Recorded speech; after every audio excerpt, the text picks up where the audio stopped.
Hey there, sports fans. This is Chad Cain, a.k.a. One Guy with a Mic. Are you still looking for that perfect, unique gift for your sports-loving child or grandchild? Or, as you'll find out, it's great for parents and grandparents as well. Because you're in luck. This episode is brought to you by RAKIT, the ultimate device for the ultimate fan.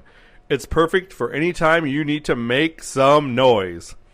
RAKIT combines a 7-inch megaphone, 8 powerful adjustable LED lights, noisemakers, and insert you design, and it's all fully customizable to match your team color.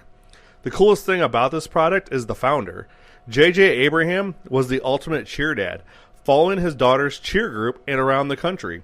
He saw parents using all sorts of crazy things to make some noise for their kids, and he had an aha moment. He thought, why not combine all these thingamajiggers into an all-in-one compact device for the ultimate fan?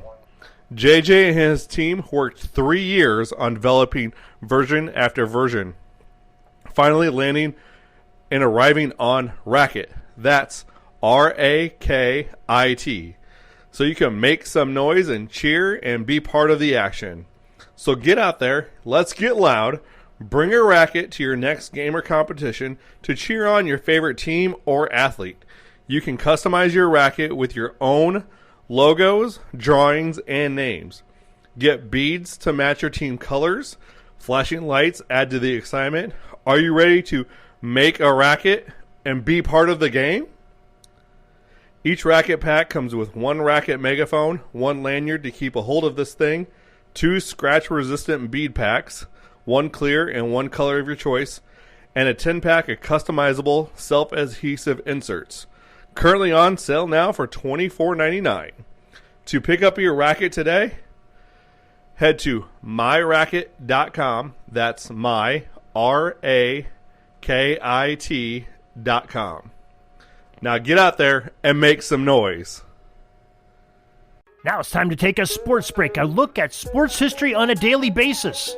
Hello, my friends of sports history. This is Darren Hayes of the Sports Jersey Dispatch podcast. Welcome once again to the Pig Pen, your portal to all things great in sports history, and a very Merry Christmas to one and all. Thank you for joining us for this sports break, talking about some of the milestone moments in athletics and some of the great athletes that performed them on this day of December 25th in history. But before we get to those uniform numbers of these great athletes, let's talk about how you can get a hold of us, how you can send us feedback. Anything that you want to discuss, you can send us an email, pigskindispatch@gmail.com. You can also DM us on Twitter. We're at Pigskin Dispatch, or Facebook at the Pigskin Dispatch webpage. So now let's get into those uniform numbers. Numbers 9, 14, 1, 7, 11, 5, 10, 22, and number 41 are all uniform numbers that we're going to discuss today on this history of December 25th. And Christmas Day 1862 had 40,000 Union Army soldiers watching a baseball game and participating in it as well at Hilton Head, South Carolina. December 25th, 1888, it was the first indoor baseball game played at a fairgrounds in Philadelphia as 2,000 spectators watched the Uptowners of Philly beat the Downtowners by a score of 6-1. On the 25th of December 1956, it was Detroit's future Hall of Fame right-winger, number 9, Gordie Howe, racking up a Christmas hat-trick and 3 assists to boot in the Red Wings' 8-1 victory over the New York Rangers. For Howe, it was the most points he scores in a single game for his entire 26-year NHL career. December 25th, 1973, we had a Ballon d'Or Awards. Ajax forward number 14, Johan Cruyff, wins his second award as the best European soccer player ahead of Juventus goalkeeper number 1, Dino Zoff, and Bayern Munich striker number 9, Gerd Müller. December 25th, 1979, another award of the greatest athlete and soccer player over in Europe. Hamburg's English forward, number 7, Kevin Keegan, won his second consecutive trophy as the best football player, defeating Bayern Munich forward, number 11, Karl-Heinz Rummenigge, and Ajax sweeper, number 5, Ruud Krol.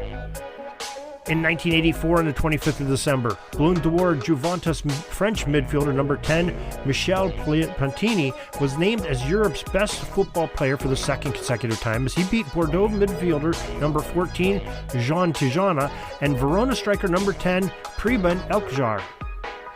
Another Ballon d'Or was awarded in 1990 on Christmas Day, and Inter's German sweeper number 10, Lothar Matthäus, was named as the best football player in Europe ahead of Juventus striker number 9, Salvatore Schlosacki, and Inter defender number 3, Andreas Brem.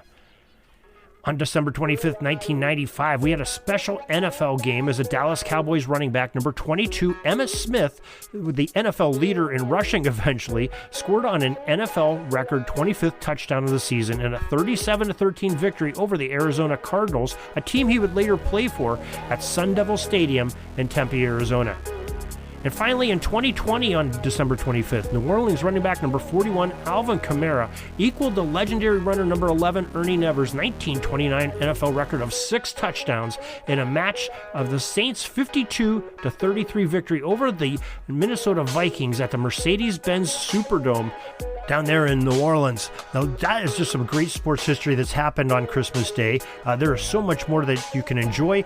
You can go to sportshistorynetwork.com, pigskindispatch.com, and of course, your jerseydispatch.com. Your leaders of sports history, and we always try to bring it to you. So we do it each and every day and have some great podcasts for you to enjoy. So till tomorrow, everybody, have a great sports history day. We're dribbling around and see the shot clock's almost out, so we got to put up our shot and come back tomorrow for some more great sports history. We invite you to check out our websites, jerseydispatch.com and pigskindispatch.com. Not only see the daily sports history, but to experience the preservation of great events and people that play the games. Find us on Pigskin Dispatch. It's also on social media outlets of Facebook, Twitter, Instagram, and don't forget the Pigskin Dispatch YouTube channel to get all your daily sports history. Pigskin Dispatch is happy to be associated with the Sports History Network, the sports headquarters of yesteryear, found at sportshistorynetwork.com. This podcast is part of the Sports History Network, your headquarters for the yesteryear of your favorite sport. You can learn more at sportshistorynetwork.com.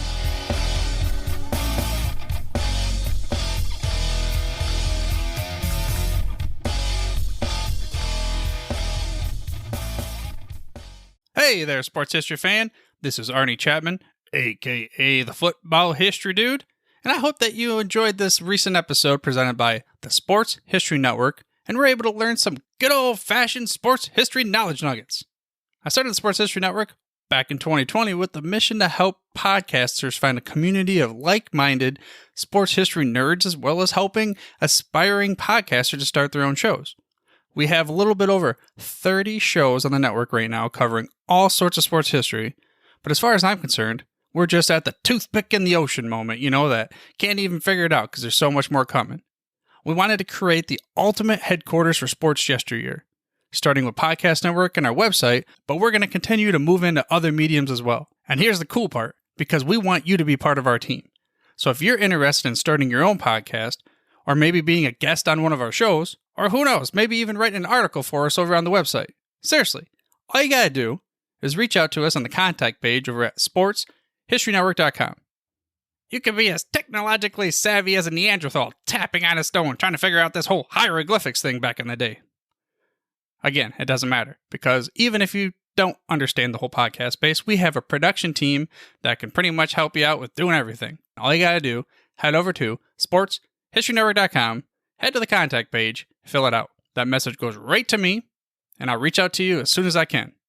But for now, dude, I'm through if you're through.